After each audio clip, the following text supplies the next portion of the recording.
اللہ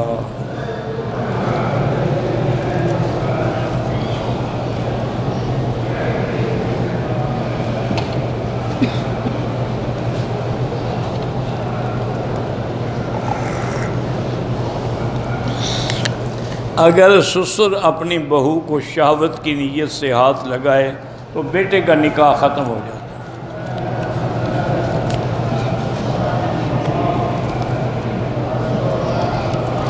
کہتے ہیں جی کہ میری 2 بیویاں ہیں، میں ایک کو عمرہ کرانا چاہتا ہوں، پہلے کس کا حق ہے؟ دوسری بیوی کو یا پہلی بیوی کو؟ اس کا حل یہ ہے کہ قرعہ اندازی کریں، ان دونوں کو بٹھا کے قرعہ ڈالیں، جس کا نام قرعے میں نکلے اس کو عمرہ کراؤ، پھر کوئی ناراض نہیں ہوگا۔ ایسے تم پہلی کو لاؤ یا دوسری کو لاؤ، ایک تو ناراض ہوگی نا۔ حضور صلی اللہ علیہ وسلم جب سفر پہ جاتے تھے تو اپنی بیویوں کو سامنے بٹھا کے قرعہ ڈالتے تھے کہ سفر میں کون ساتھ جائے گا۔ جب قرعہ نکل آیا تو کوئی ناراضگی نہیں۔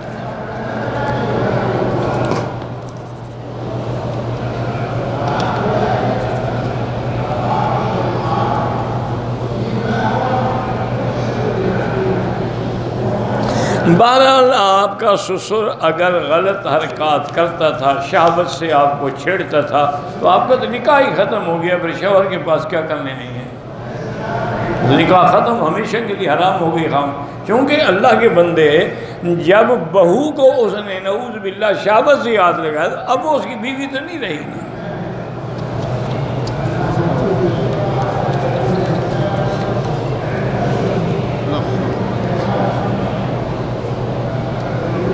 کہتے ہیں جی زمزم کو مقرر کردہ قیمت میں لوگ لیتے ہیں، اسے زیادہ پیسے اور دیتے ہیں۔ بہرحال جو کہ وہ ہوٹلوں میں پہنچاتے ہیں تو پہنچانے کے پیسے تو لیں گے نا، وہ کوئی نوکر تو نہیں ہے نا کسی کی کہ 5 ریال میں خریدیں تو میں بھی 5 میں دے رہے ہیں۔ تمہارے ہوٹل میں جب پہنچا رہے ہیں تو اس کا بھی تو پیسہ لیں گے نا وہ۔ آپ خود جا کے لے لیں، نہ خریدیں ان سے۔ ویسے بھی زمزم کی خرید و فروخت جائز نہیں ہے۔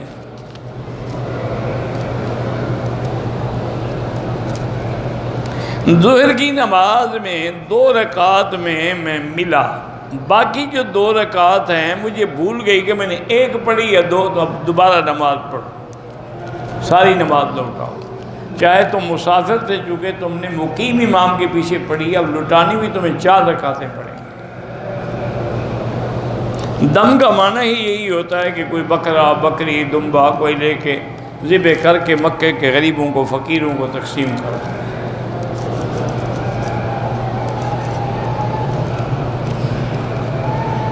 میں ایک کمپنی کو میرے کفیل نے مجھے بھیجا ہے، اب میرا عقد ختم ہونے والا۔ اللہ کے دروازے تو ختم نہیں ہوئے نا، رزق اللہ کے ہاتھ میں ہے۔ اللہ یبسط الرزق لمن یشاء ویقدر، اللہ پاک جس کے لیے اگر ایک دروازہ بند ہوگا اور کھول دے۔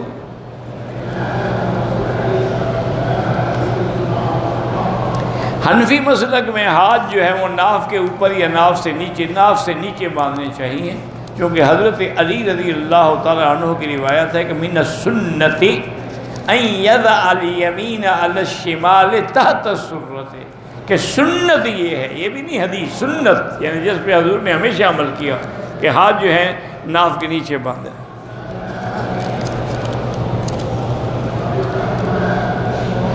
کہتے جی کہ مولانا طارق جمیل صاحب سے یا مولانا پیر ذوالفقار صاحب سے بیعت ہو جائے، اللہ توفیق دے۔ بہتر یہ ہوتا ہے ایسے معاملات میں بھی استخارہ کر لیں، جو استخارے میں خیر ہو اس پہ عمل کریں۔ میرے ایک بزرگ تھے مولانا الیاس صاحب، اللہ ان کی قبر پہ کروڑوں رحمتیں فرمائے، ان کے بھائی تھے مولانا ادریس صاحب صادق آباد میں، وہ بھی اللہ والے تھے۔ یہ مولانا الیاس صاحب جو تھے یہ بھی بڑے اللہ والے تھے۔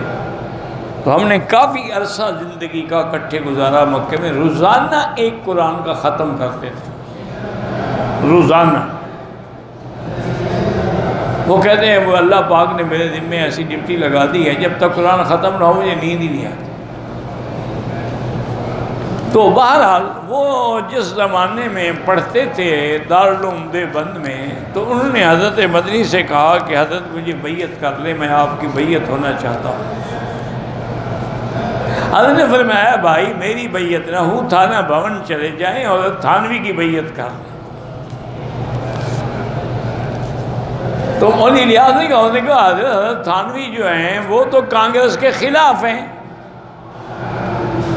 اور آپ نے ساری زندگی ہمیں ترک موالات کیا ہے، خطر پہنایا، یہ کیا، وہاں جاؤں گا تو وہاں میری بنے گی نہیں آپس میں پیر سے، میری تو آپ بیعت کریں۔ حضرت مدنی نے فرمایا اچھا بھائی پھر استخارہ کر لو، اگر استخارے میں خیر ہو تو پھر بیعت کر لینا۔ اور میں نے کہا حضرت عجیب بات ہے، استخارہ اس میں کیا جاتا ہے جس میں شک ہو کہ یہ کام ٹھیک ہے یا غلط۔ مجھے تو آپ کی پیری میں شک کوئی نہیں، آپ کو میرے مرید ہونے میں شک ہے، تو آپ استخارہ کریں کہ میں اس کو بیعت کروں یا نہ کروں۔ حضرت ہنس پڑے۔ وہ ان کا بڑا لحاظ بھی بڑا کرتے تھے، چونکہ ان کا تعلق تھا تو مولانا خلیل احمد سہارنپوری کے رشتہ دار تھے، تو حضرت مدنی ان کا لحاظ بھی بڑا کرتے تھے۔ مسکرائے فرمایا اچھا بھائی پھر آؤ بیعت کر ہی لو۔ تو اس لیے بہتر یہی ہے حضرت کہ آپ استخارہ فرما لیں۔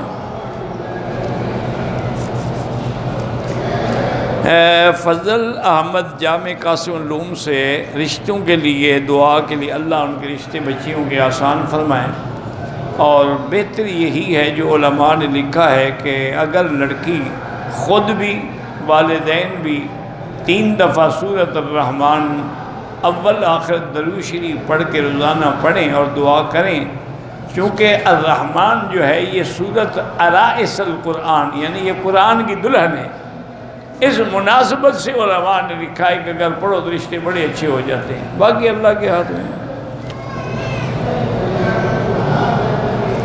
اگر نماز میں بھول جائیں، بہرحال یہ بڑے لمبے مسئلے ہوتے ہیں، بھول کیا گئے، زیادہ ہو گئے، کم ہو گئے، کیا کیا، واجب چھوڑا، فرض چھوڑا، جب تک وضاحت نہ ہو سجدہ صاحب کیسے سجدہ صاحب، واجب چھوٹے تو سجدہ صاحب ہے، تو سجدہ صاحب سلام سے پہلے بھی ہوتا ہے اور سلام کے بعد بھی ہوتا ہے۔ میری ماں کا ایکسیڈنٹ ہوا، اللہ شفا عطا فرمائے۔ اگر ہم قبرستان میں جا کے گزرتے ہیں اور میت کے لیے پڑھیں، ہاں اللہ ان کو بتلاتے ہیں کہ تمہارے لیے فلاں انسان نے یہ ثواب بھیجا ہے۔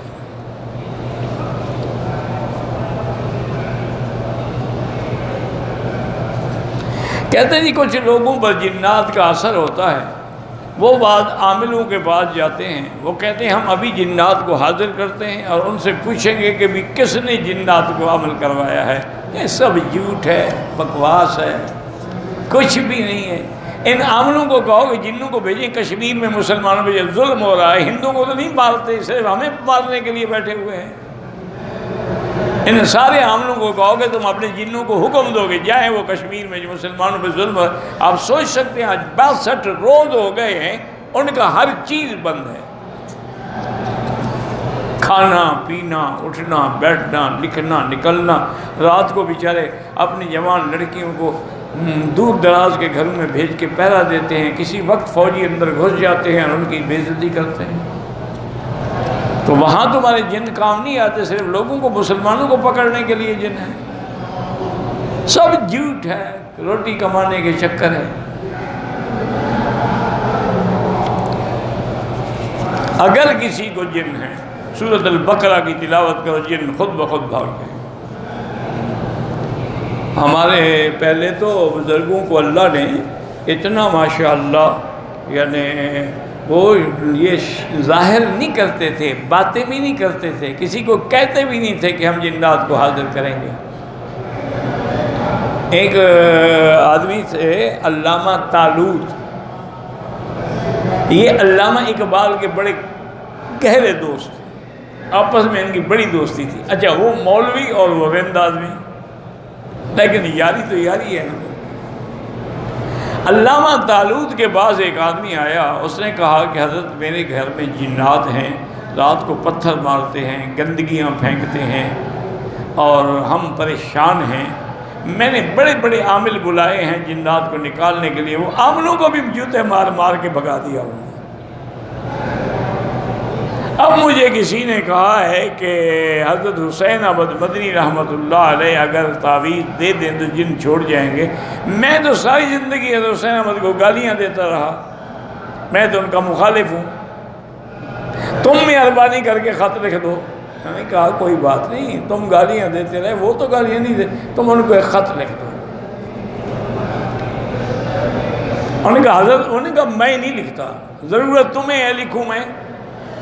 اور زمانے میں کارڈ ہوتے تھے 3 پیسے کے، تو جوابی کارڈ بھی ساتھ ہو تو 6 پیسے لگتے تھے، وہ کارڈ لکھ کے انہوں نے بھیج دیا، اور واپسی پہ حضرت نے لکھا کہ بھائی فقیر دعا کرے گا اللہ تعالیٰ آپ کی پریشانیاں دور فرمائیں، اور اللہ ان شیاطین جنوں سے آپ کے گھر کو اور آپ کے گھر والوں کو نجات دے۔ وہ خط آ گیا، تو وہ ایک دن آیا مولانا علامہ طارق کہنے لگا جس دن حضرت کا خط آیا، میں نے کہا خط گھر میں رکھا، جن نکل گیا۔ وہ لوگ تھے، اب تو جناب پیسے کمانے والے بیٹھے ہیں مداری، کوئی چڑیا نکالتا ہے، کوئی طوطا نکالتا ہے، وہ کارڈ نکالتے ہیں، وہ قسمت کا راز ہمیں بتاتے ہیں، یعنی بندے کو پتہ نہیں، طوطے کو پتہ ہے۔ میری بیٹی نے خودکشی کی تھی، اس کے لیے آپ دعا بھی کر سکتے ہیں، عمرہ بھی کر سکتے ہیں، طواف بھی کر سکتے ہیں۔ خودکشی کرنے والا مرد ہو یا عورت گناہگار ہیں، کافر تو نہیں ہے۔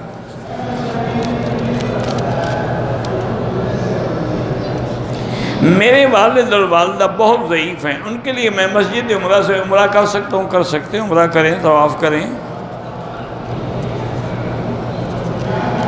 میرے گھر والی جو ہے وہ بسوں میں یا جہاز پہ سفر نہیں کر سکتی، بیمار، اس کی طرف سے آپ بدل عمرہ کرا دیں، بدل حج کرا دیں، خود کر لیں۔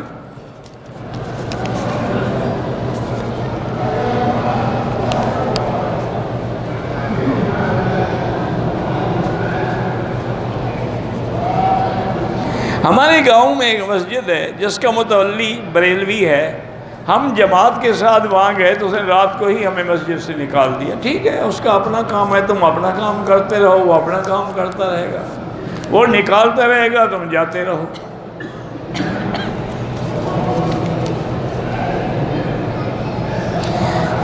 زکوٰۃ کے پیسوں سے عمرہ یا حج نہیں، پیسے اس کو دے دو کہ یہ تمہاری ملکی ہے، عمرہ کرے کرے، نہ کرے نہ کرے، پابند نہیں کر سکتے ورنہ زکوٰۃ ادا نہیں ہوگی۔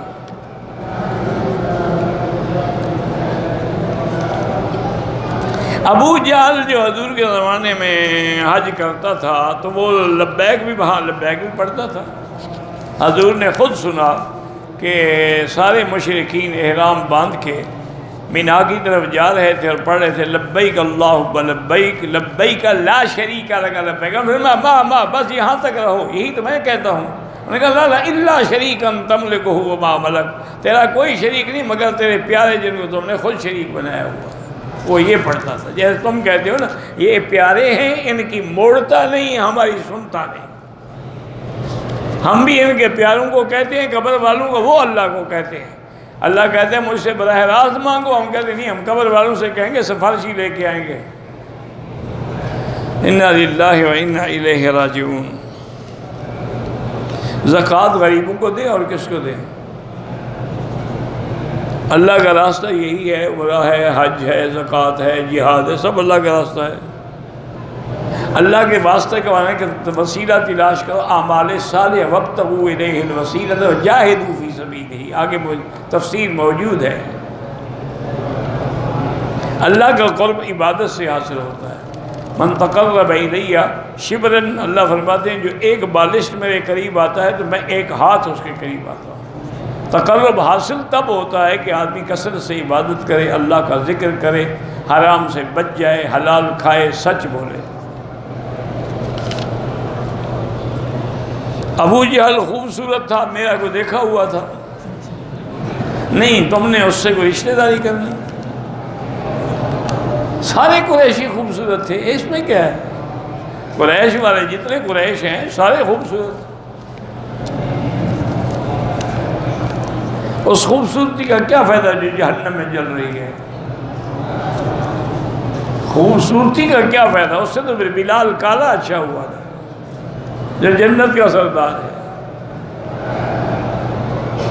میرا چھوٹا بھائی میرے ساتھ طواف پورے کر کے 2 رکعت نماز پڑھ چکا، میرا اس کا ساتھ چھوٹ گیا، گھبرا کے رہائش پہ چلا گیا، عمرے کی صفا مروا نہیں کی، عمرہ مکمل نہیں کیا، احرام اتار کے شلوار کبھی پہن لیا نہیں۔ بات یہ ہے کہ پہن تو لیا، پھر تم اس کو کہتے کہ احرام باندھ کے صفا کرو، نہیں کیا تو دم بھی پڑ گئی۔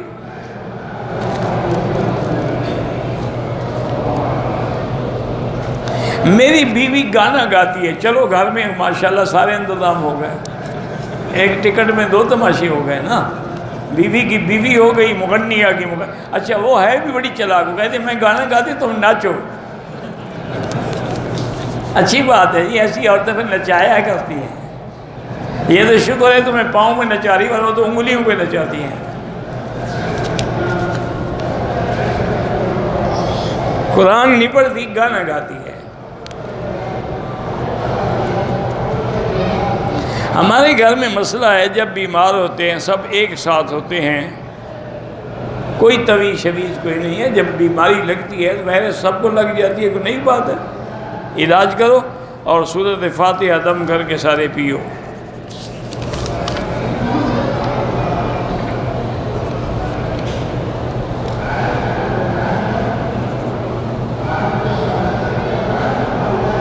بہرحال ایک آدمی نے اگر زنا کیا ہے اور سچے دل سے توبہ کر لی ہے تو اس کو کسی کو بتانے کی کوئی ضرورت نہیں، یہ اس کے اور اللہ کے درمیان میں معاملہ ہے۔ جب اس نے سچی توبہ کر لی ہے تو توبہ سے گناہ معاف ہو جاتے ہیں۔ روزہ رکھنا جو ہے پیر کے دن اور جمعرات کے دن یہ سنت ہے، نہ رکھیں تو کوئی بات نہیں۔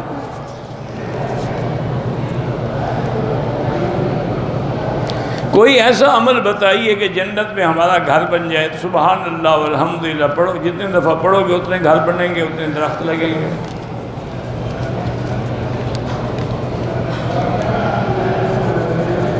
مجھے نہیں پتا 14 فرائض نماز کے کون سے انہوں نے بتائے ہیں، آپ کو وضاحت سے لکھیں۔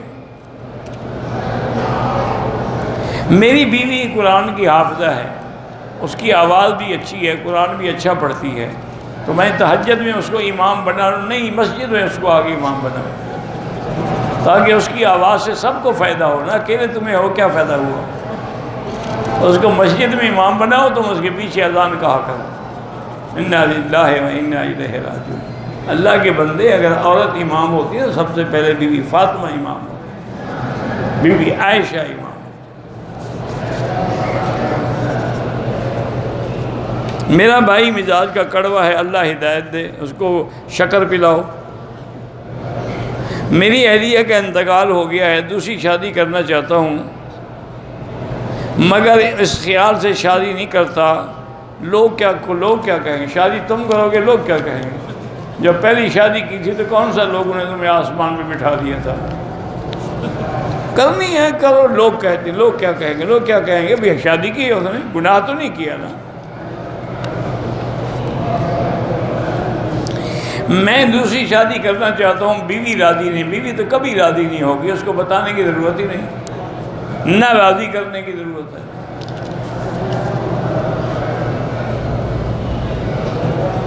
اگر حضور کے روضہ اقدس پہ صلاۃ و سلام پڑھے جائیں تو حضور سنتے ہیں، دور سے درود شریف پڑھا جائے تو حضور کو پہنچایا جاتا ہے۔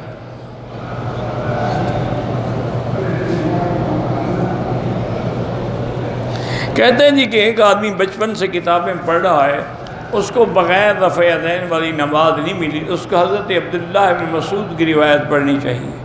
اگر وہ بھی اس کو نہ مل سکے تو رفع یدین نہ کرنے پر کئی کتابیں، نیل الفرقدین فی ترک رفع الیدین، کئی کتابیں، کوئی کتاب لے لے، اس میں ساری حدیثیں لکھی ہوئی۔ کبوتر چوک پہ تھے، عصر کی نماز شروع ہو گئی، لوگوں نے وہیں جائے نمازیں بچھا گئے، جہاں کوئی تھا وہیں اقتدا کر لی، اتصال نہ ہو لیکن اگلی صف نظر آ رہی تھی تو نماز ہو گئی، اگر اگلی صفیں نظر نہیں آ رہی تھی پھر نماز نہیں ہوئی۔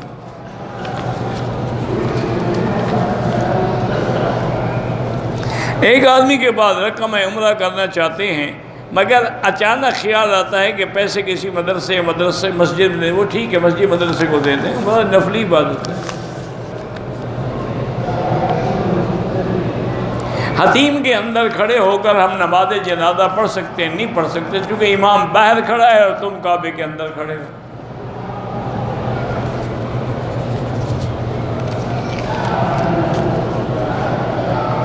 صحابہ کے دور میں مسلک نہیں تھا لیکن تقلید تو تھی نا جی، مکے والے عبداللہ بن عباس کی کرتے تھے، مدینے والے حضرت زید کی کرتے تھے، کوفے والے عبداللہ بن مسعود کی کرتے تھے، یمن والے حضرت معاذ کی کرتے تھے۔ تقلید تو تھی نا، ان صحابہ سے ہی مسئلے پوچھے جاتے تھے۔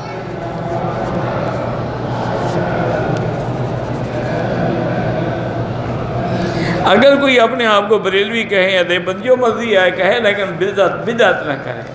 شیعہ کہہ لیکن صحابہ کا دشمن نہ بنے۔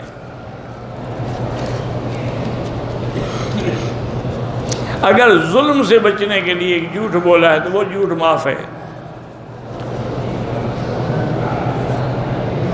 دوسری شادی کے لیے بیوی سے اجازت کی ضرورت کوئی نہیں ہے۔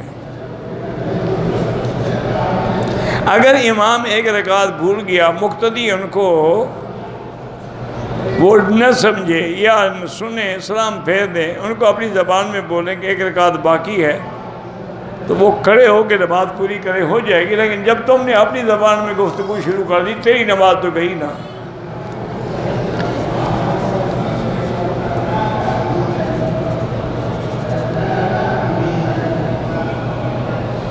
کہتے کوئی پوچھ رہا تھا کہ آپ کا امام محمد ہے یا ابو حنیفہ ہے؟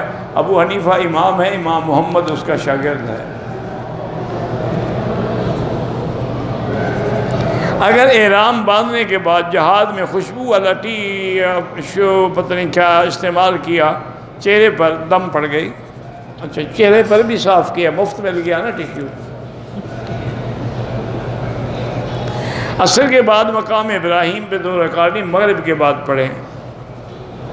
مکے میں رہ کے روزہ رکھنا افضل ہے یا طواف؟ طواف افضل ہے۔ روزہ تو ساری دنیا میں آپ رکھ سکتے ہیں، لیکن طواف کسی جگہ نہیں کر سکتے۔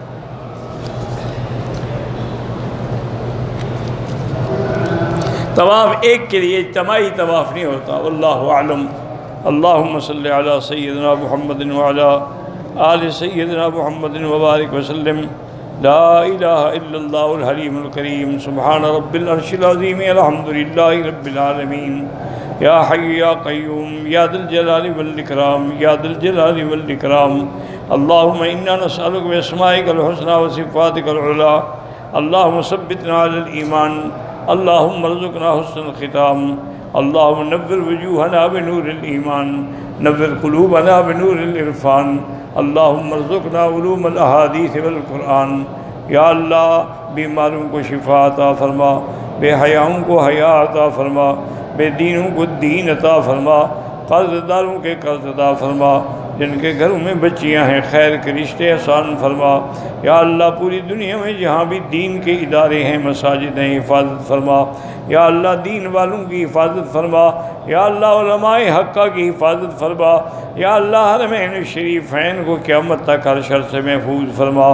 یا اللہ مسلمان فلسطین میں ہیں، حلب میں ہیں، شام میں ہیں، کشمیر میں ہیں، ہند میں ہیں، عرب میں ہیں، عجم میں ہیں، افغان میں ہیں، ان کی جان مال آبرو عزت کی حفاظت فرما۔ ربنا آتنا فی الدنیا حسنۃ وفی الآخرۃ حسنۃ وقنا عذاب النار۔ صلی اللہ تعالی علی خیر خلقہ سیدنا محمد وعلی آلہ وصحبہ اجمعین۔ اللہم صلی علی سیدنا محمد